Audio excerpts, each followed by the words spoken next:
Boa noite a todos, sejam todos bem-vindos, né? Jesus nos abençoe. Nessa noite que nós vamos falar de um tema que é bastante atual, bastante presente na nossa vida, e a grande maioria das pessoas passa por esse problema, já passou por esse problema ou tem alguém na família que está passando por isso. Trata-se então da depressão, né? E neste caso, perda dos entes queridos, perda de algum ente querido. São um conjunto de 6 temas, 6 palestras sobre depressão, que vão tratar cada uma de uma abordagem. A de hoje é sobre os entes queridos. Então, a gente começa, né, aproveitando as palavras de Jesus que nos diz: retirai-vos, porque não está morta a menina, mas dorme. E riam-se dele. Está lá no Evangelho de Mateus, essa anotação, é naquela passagem onde Jesus recebe o pedido daquele pai desesperado que a filha tinha morrido. E aí ele era uma pessoa do poder, do governo, e ele foi atrás de Jesus para que Jesus pudesse fazer alguma coisa pela sua filha. E aí Jesus aceitou o convite daquele pai e foi até a casa dele, aonde a menina estava. E aí ele chega e diz: retirai-vos, ela não está morta, ela apenas dorme. E aí as pessoas riram dele, e ele chegou, pegou na mãozinha da menina e ela se levantou. É milagre! Nós vamos encontrar muitos textos aonde se referem a essas passagens como milagre, os milagres de Jesus. Na verdade, Jesus conhecia e conhece a nossa estrutura, conhece a todos nós. E Jesus conhece a natureza fluídica, a natureza magnética de cada um de nós, e ele viu naquele momento que aquela menina não estava morta, assim como a gente vai encontrar na passagem de Lázaro e outras tantas de Jesus, né? Entrando no nosso tema, o sentimento de perda, que é a morte, né, de um ente querido nosso. O sentimento de perda, ele se manifesta em nossa vida de várias maneiras. Ela é individualmente, induvidosamente, uma das causas mais frequentes e mais marcantes da depressão. A perda que nós sofremos. E aí não é só a perda de ente querido, né? É uma perda de várias maneiras. A primeira que se retrata aqui, a grande maioria das pessoas entra em depressão por causa de alguém da nossa família que parte, um filho, o pai, a mãe, o marido, né? Enfim, dá uma depressão, e a gente vai falar depois alguns casos sobre esse tema. Muitas pessoas entram em depressão por causa da perda da saúde. A pessoa vai consultar, está com algum problema, e aí vem um diagnóstico terrível. Está com câncer, está com mioma, está com alguma coisa degenerativa, e a pessoa entra em depressão. Ela perde a vontade de reagir, de lutar. Ela prefere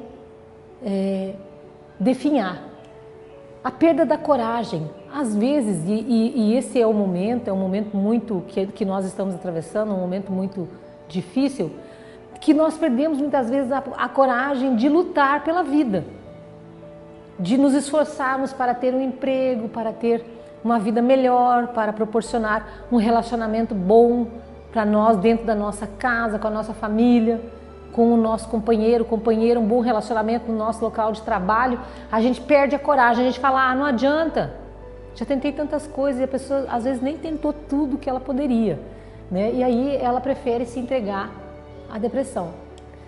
A perda, né, do sentimento de posse, isso acontece muito.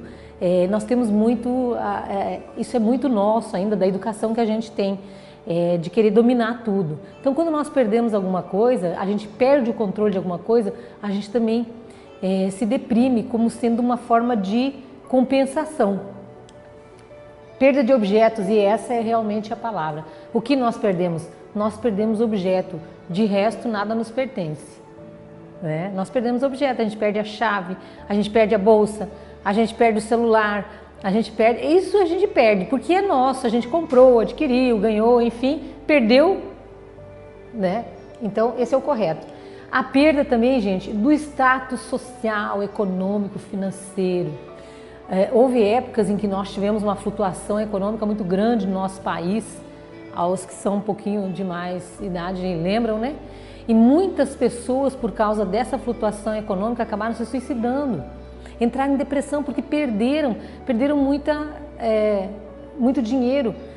Não é que perderam, deixaram de ganhar, elas não tinham ainda. Aí como a moeda ela desvalorizou muito, as pessoas perderam negócios e aí não conseguiram administrar e acabaram entrando em depressão, acabaram suicidando, entendeu?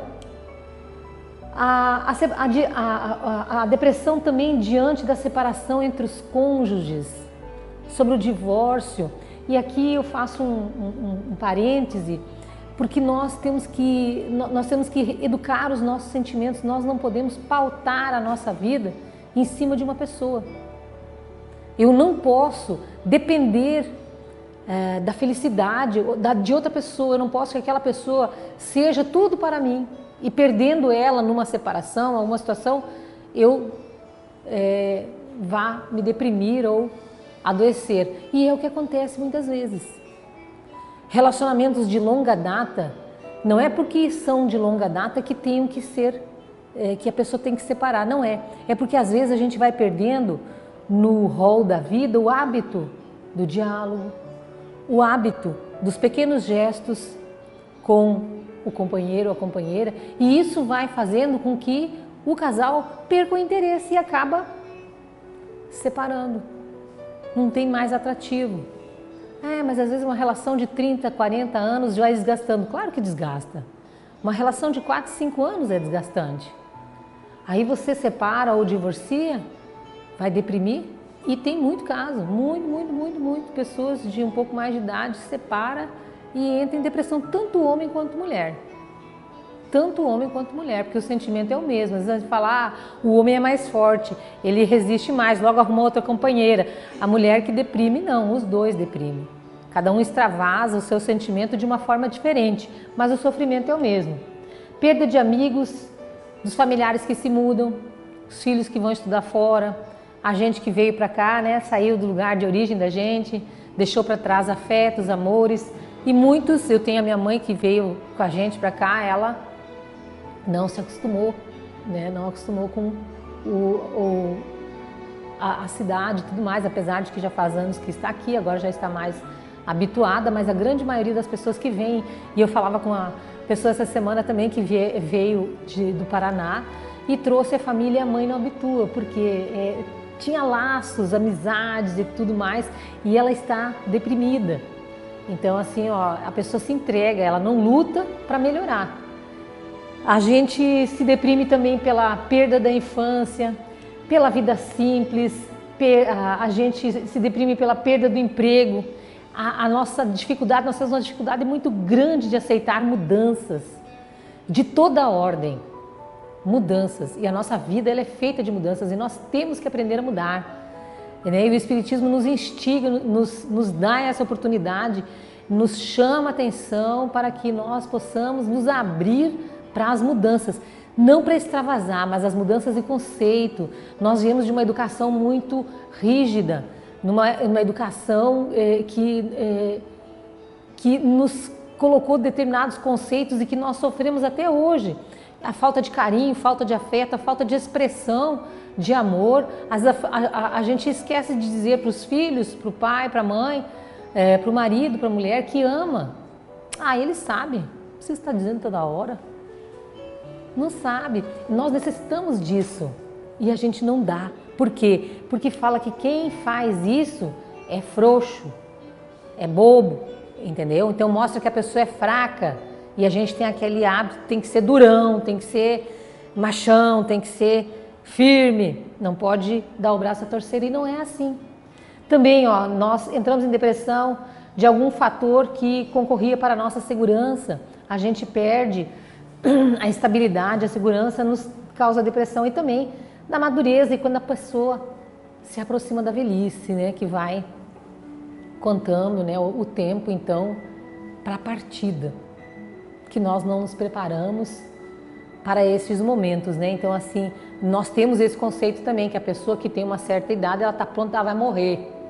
E, na verdade, não existe idade.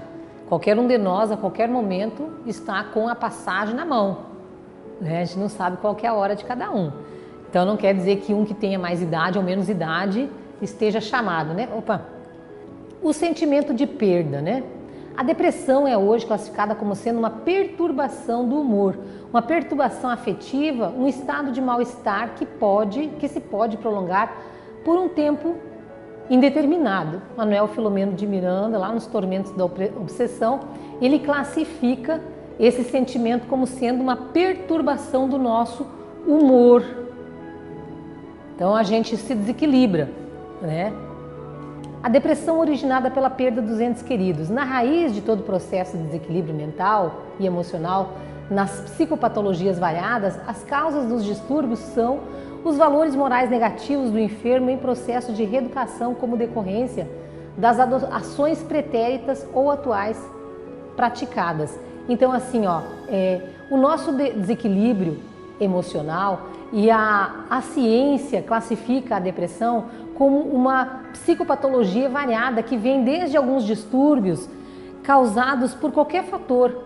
E aí vai classificando. Esse distúrbio que perdura por mais, por exemplo, às vezes você fala, hoje eu estou depressiva.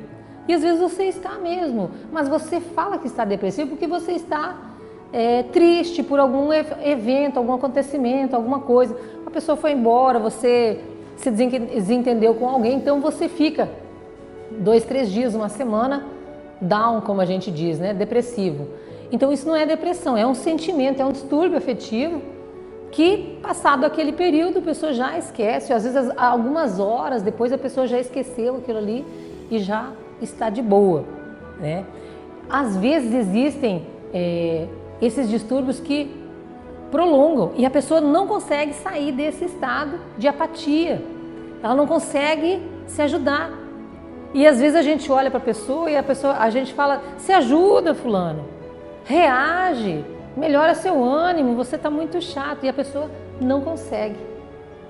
Ela tem valores morais negativos muito fortes, muito presentes nela, internamente, de conceitos adquiridos, de ações, de educação, etc. e tal, que potencializam esse sentimento e acabam agravando o estado. No Evangelho a gente vai encontrar também a citação dos processos de melancolia.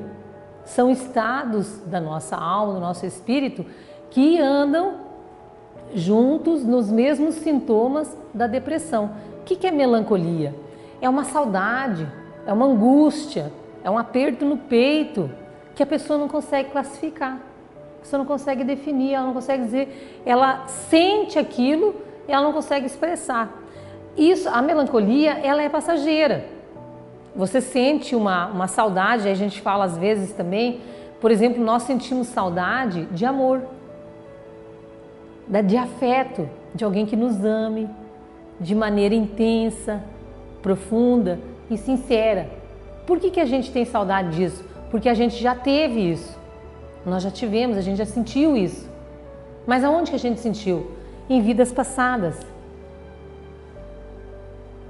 Às vezes lá na nossa primeira encarnação, quando nós saímos do regaço divino, nós tivemos tudo isso. E isso causa melancolia em nós, essa saudade inexplicável de alguma coisa que a gente não sabe o que é, mas que perturba, que incomoda. Então são estados patológicos que a pessoa sente, a pessoa está com aquele sintoma, porém ela não consegue descrever. Aí a gente fala, vai lá no centro, faz um tratamento espiritual. Aí a pessoa vem. Ela fala, eu não sei o que é, eu acho que é depressão, sei lá, estou sentindo, não consigo me animar, estou desanimada, né? Você vai investigando e muitas vezes o triador recomenda a pessoa, dependendo do caso, que ela busque auxílio na ciência, que ela busque um auxílio psicológico, um auxílio psiquiátrico, onde ela possa também receber a medicação para poder diminuir um pouco esse estado, para que ela possa se reequilibrar. Aí às vezes a pessoa fala, mas escuta, vocês no centro não dão conta de tratar uma depressão? Damos. a gente dá conta. Mas existem situações que necessitam de um amparo maior, que necessitam de um up maior, especialmente nesses casos que são anotados com a perda, então, das pessoas, da nossa relação, de pessoas queridas. Como que nós devemos agir, então? Diante da perda, diante da morte, da desencarnação, da partida de um ente querido, nós devemos nos resignar. Nós devemos ver nisso a manifestação da sábia vontade divina que comanda todos os destinos. Ninguém, gente, ninguém morre por acaso. Não estava programada a minha partida. Não estava programada a partida do meu pai, da minha mãe, do meu filho e da minha filha. Todos nós temos dia e hora marcados para o nosso retorno, gente. É o retorno ao nosso lar, à nossa morada verdadeira. Na verdade, aqui nós estamos de passagem. E o Espiritismo é essa doutrina que veio desbravar, veio trazer para nós, veio comprovar através do estudo sério que a nossa verdadeira morada é no plano espiritual. Aqui nós estamos todos de passagem. E aí a gente vai ver que a ciência, ela avança em vários estudos, especialmente no estudo com relação à nossa genética, à nossa gênese. Uma vez, há 50, 60, 80 anos atrás, menos que isso, a ciência dizia que a expectativa de vida humana ela chegava aos 35, 40 anos. Por quê? Porque nós temos um determinado número de neurônios que até então a ciência dizia que a gente tinha um determinado número de neurônios que eu não lembro agora quantos. E por causa disso a gente não tinha uma expectativa de vida maior. Decorridos alguns anos, através da pesquisa, a ciência avança e diz que não, que a gente tem um número maior de neurônios. Apesar de que eles não se reproduzem, eles vão morrendo ao longo do tempo, a cada dia a gente perde um número grande de neurônios e isso faz com que a gente acelere o nosso processo de morte. Então a expectativa de vida mudou, melhorou. De 35, 40 passou para 50, 60 anos. E se vocês lembrarem, em outras épocas, uma pessoa de 30, 40 anos era considerada velha. Ela já era velha, ela se julgava velha. E por conta do avanço tecnológico, do avanço científico, a expectativa de vida mudou, melhorou, aumentou. Tanto que na década de 90 foi considerada a época, a era do cérebro, onde a ciência avançou e descobriu que nós temos mais de 1 bilhão de neurônios que eles trabalham e eles estão sempre em movimento. Quanto mais ativo a pessoa maior é a expectativa de vida dela. E aí aumentou a expectativa de vida também. De 50 anos passou para 70.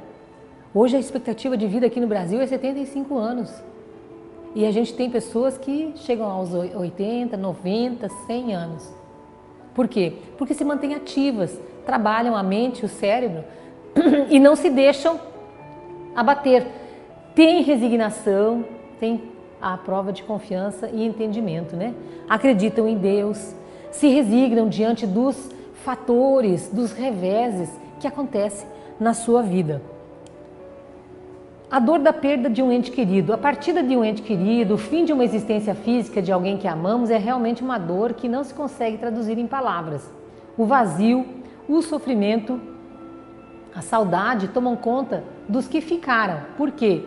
O nosso despreparo perante o fato de que é o mais certo a nossa existência terrena. A gente vive como se não houvesse morte. A gente vive como se o ser humano fosse o autor da vida. E nós vivemos muitas vezes sem fé em Deus. Esses dias eu falava com o meu irmão, né? E ele falava... a minha família é católica, né? Eu sou espírita. E a gente falava sobre Jesus. Que as pessoas falam, Jesus vai voltar, vai voltar. As pessoas querem saber que dia Jesus vai voltar. Que dia? Onde que ele vai vir? Não, porque daí eu quero me organizar, eu vou ir lá. Que lugar que ele vai chegar? Que horas? Porque daí eu me arrumo e vou lá. Aí eu vou lá, vejo Jesus. Oi, Jesus, tudo bem? Beleza? Fui. Então as pessoas esperam a vinda de Jesus externamente. Elas estão esperando Jesus chegar, quero ver onde é que está Jesus e tal. Mas na verdade Jesus tem que chegar no nosso coração.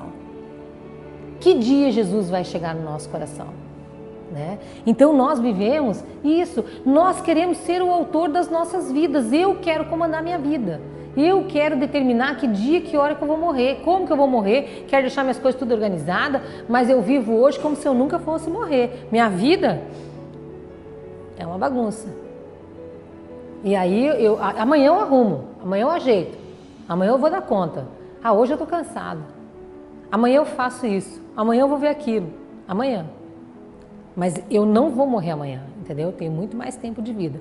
Então é por isso que muitas vezes, diante da separação de alguém, da morte de um ente querido, a gente se dá conta dessa fluidez, dessa fragilidade que a gente vive, que nós não temos controle sobre nada, nada. Você não consegue segurar ninguém, você não consegue prender por mais que você ame, por mais que você queira, por mais que você tenha conhecimento, por mais que tudo, você não consegue. É aí que nós temos que nos entregar totalmente a Deus. E aí, gente, muitas pessoas se revoltam contra Deus, achando que Deus está castigando, que Deus está punindo, separando elas daquelas pessoas que elas amam e tudo mais. E não é por aí, né? A influência dos encarnados sobre os desencarnados. O espírito é sensível à lembrança e às saudades dos que lhe eram caros na terra, mas uma dor incessante e desarrosada toca penosamente, porque nessa dor excessiva ele vê a falta de fé no futuro e de confiança em Deus, por conseguinte um obstáculo ao adiantamento dos que o choram e talvez a sua reunião com estes. E aqui eu abro um capítulo, um parêntese, para contar um caso que está lá no livro o autor é Leon Tolstói. Não lembro o título agora, que né, me foge, de repente eu lembro daqui a pouquinho. Ele vai contar o caso do sonho de uma mãe. Essa mãe, ela perdeu a filhinha dela com 3 aninhos de idade. Menina ativa, alegre, feliz e tudo mais. E por um revés, a menininha desencarnou. E ela chorava muito, lamentava muito a partida da filhinha. Não se conformava. Não se conformava e culpava Deus por ter tirado a menina, estava tudo tão bem e não se conformava de jeito nenhum, reclamando para a amiga dela, aquela coisa toda, até que ela vai e ela sonha que ela é levada num ambiente perto do céu, num lugar perto do céu onde estava acontecendo uma festa. E tinha muitas crianças por ali brincando, tudo muito bonito, tudo colorido, um jardim maravilhoso, florido, e aquelas crianças correndo para lá e para cá, rindo, brincando e tudo mais. E quando ela chega naquele lugar, ela sabe que ela está ali clandestinamente, que ela não foi convidada para aquele momento. E ela olha e ela procura já a filhinha dela, chama Ada, né? Ela vai, procura e olha, e daqui a pouco ela vê a menininha toda tristonha, num cantinho ali, chorando, toda molhada, encharcada, né? Com assim a feição toda desfigurada, e ela chega e fala para a filhinha dela: minha filha, Adinha, por que você está assim? Você sempre foi tão alegre, tão espontânea, tão vivaz. Por que você está assim, quietinha no cantinho, chorando? Por sua causa, mamãe. Ela fala: você não me deixa melhorar, você não me deixa brincar, porque você questiona muito a Deus, você não tem fé, você se faz de vítima e me faz de vítima. Você não me deixa avançar. E a menininha tinha asinhas, as asinhas dela tudo molhada, não conseguia voar. Porque as suas lágrimas encharcam as minhas asinhas e eu não consigo voar. Então, mamãe, não faça mais isso, não chora. Não chora mais por mim. Converta as suas lágrimas em trabalho. Tem tantas crianças que precisam de ajuda, tem tantas pessoas na rua abandonadas que necessitam de auxílio. Ajuda elas por mim e me deixa eu melhorar aqui. Aí ela despertou no corpo físico e aquele sonho chamou muita atenção dela. E ela se sentiu, ela recebeu realmente um puxão de orelha, porque ela não tinha fé em Deus. Não tinha fé no futuro, na vida. Existe saudade? Claro que sim. Não existe a separação eterna como nós aprendemos. Não existe. Deus jamais nos separaria eternamente daquelas pessoas que nós amamos. E assim também tem um outro caso que está no livro do Chico. Antes de entrar na doutrina, peraí. Tem um outro livro do Chico que eu não me lembro o nome, mas que as cartas do Chico. Teve uma época que o Chico ele editou vários livros chamados Cartas Familiares. Ele foi uma série de livros onde ele escreveu as mensagens que ele recebia que consolavam as famílias, né? E aí houve um caso de um acidente que teve em São Paulo, onde vitimou os 3 filhos do casal. Um casal de japoneses, né? Um de 12 anos, um de 11 e uma menininha de 7. Os 3 morreram na hora. O pai já era calado. A mãe entrou em depressão, não havia o que agradasse ela. E ela não teve dúvida, ela foi para Uberaba, atrás do Chico, para ver se conseguia, né? Aí a primeira entrevista que ela conseguiu com o Chico, ela falou: Chico, eu vim aqui buscar consolo. Aí o Chico disse: consolo? Quem sou eu para consolar? Eu não sou ninguém para consolar. Quem consola é Jesus, né? E aí ela passou aí para Uberaba para tentar conseguir uma comunicação com os meninos, até que em dezembro daquele mesmo ano, o acidente foi em fevereiro, em dezembro, o menino mais velho deu uma mensagem. Ele escreveu uma carta de 80 folhas para o casal. E aí ele vai falando. Ele fala: mãe, que Deus nos abençoe. Com muita alegria e também tristeza que eu escrevo mais pela minha irmãzinha, Sheilinha o nome dela, do que por mim mesmo, mãe. Nós não estamos conseguindo melhorar. A sua dor, o seu lamento, as suas queixas impedem nós de avançar. Nós estamos amarrados, nós estamos de mãos amarradas aqui. Papai não fala, mas ele pensa. E o pensamento negativo dele, o questionamento de Deus, que Deus abandonou, que Deus está castigando, está punindo, que tirou os 3 filhos do casal, que eles não suportam mais e tentam buscar vias de morrer. Não quer se matar, mas se morrer é legal. E aí ele vai falando: não faz mais isso, mãe. Converta as suas lágrimas em trabalho.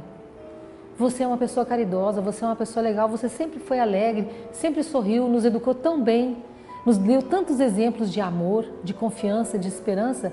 E agora, quando é o seu momento, olha o que você está fazendo. Quanto mais você trabalhar no bem, mãe, melhor nós estaremos aqui.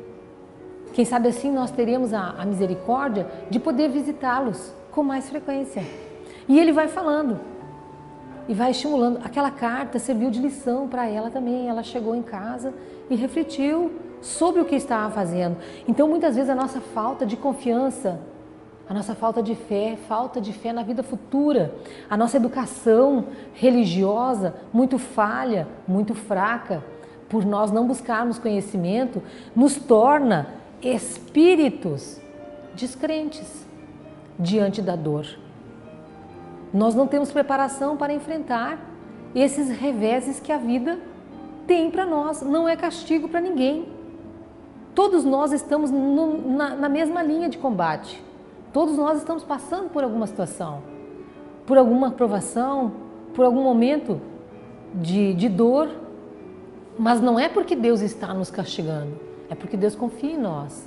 Está buscando em nós a compreensão e a fé no futuro para que a gente possa atravessar esse momento.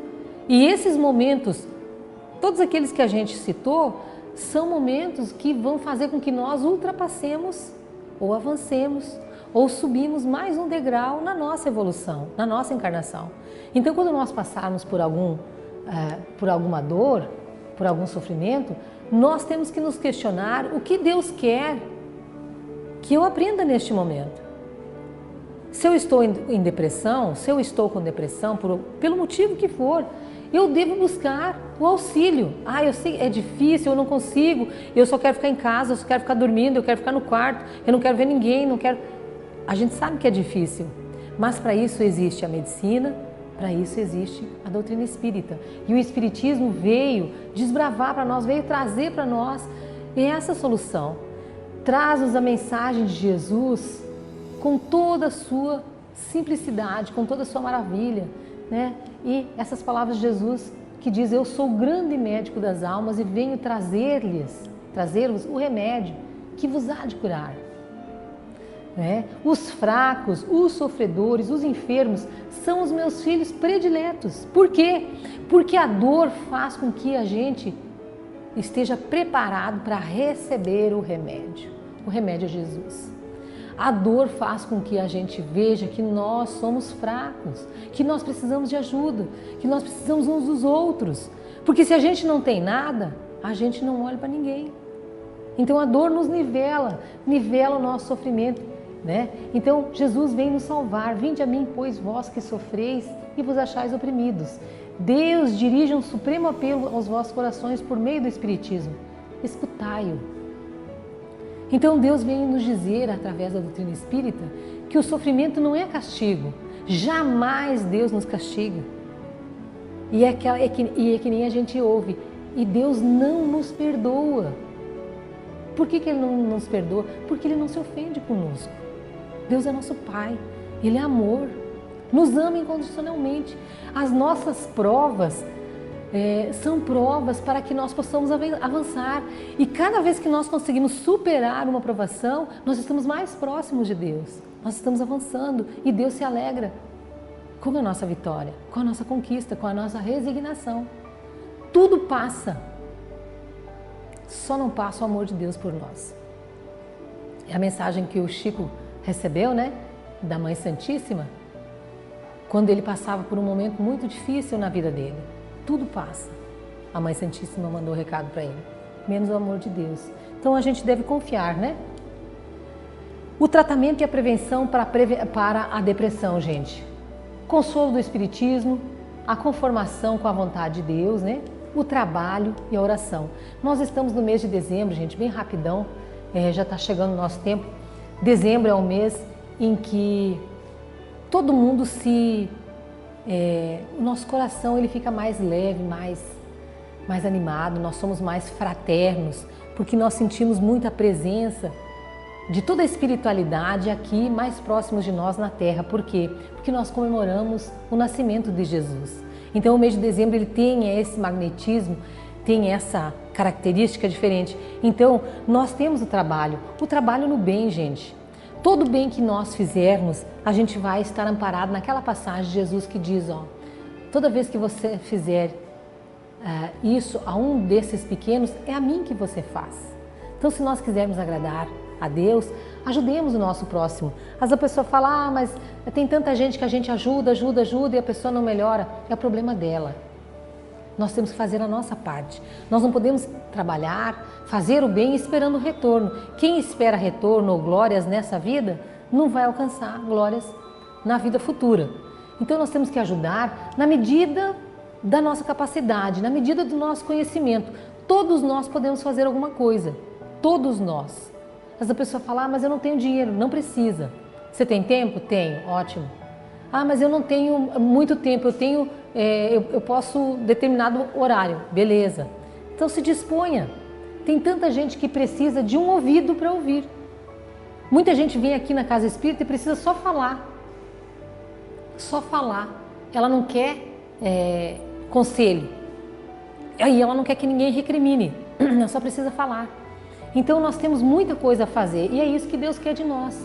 Nós todos somos instrumentos de Deus aqui na Terra. Então a depressão, gente, ela é tratada com trabalho.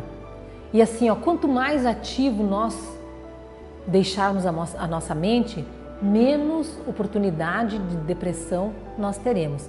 Então a atividade ela se dá através do estudo, através do trabalho, através de compromissos que você vai tendo, vai adquirindo, para não deixar brechas, para não deixar oportunidade para pensamento ruim, para dor, para sofrimento. Que às vezes a pessoa fala assim, ó, ah, eu perdi meu filho, a vida perdeu a graça. Ah, eu me separei, agora nada mais tem graça na minha vida. Como assim? Às vezes você perdeu seu filho, você está com 30 anos. Se você viver mais 20 anos, que tipo de vida você vai ter? Que tipo de pessoa você vai ser? Então você tem que ter uma análise, fazer uma análise, ter uma visão do futuro. Você separou do marido, você está com 30 anos, 40 anos, tem mais 30 anos de vida. Vai viver de que jeito? Ranziza? Incomodando todo mundo? Entendeu? E às vezes esses momentos são momentos de refletir como que eu estou, quem sou eu, como que eu me comporto, qual que são os meus atos, a minha vida, diante da família, da comunidade, do meu trabalho. Então, gente, Jesus, né, em verdade vos digo, que se alguém guardar a minha palavra, nunca verá a morte. Né? Jesus é o nosso modelo, nosso guia, né, e o nosso grande mestre, que nos aconselha sempre, né, o trabalho. Meu pai trabalha e eu trabalho também. Então, que a gente possa refletir um pouco, né, sobre essas palavras e confiar, né, confiar em Deus, que Ele nos ampara em todos os momentos. Nós vamos para o passe nesse momento e depois nós voltamos aqui para a prece final. Que Deus nos abençoe.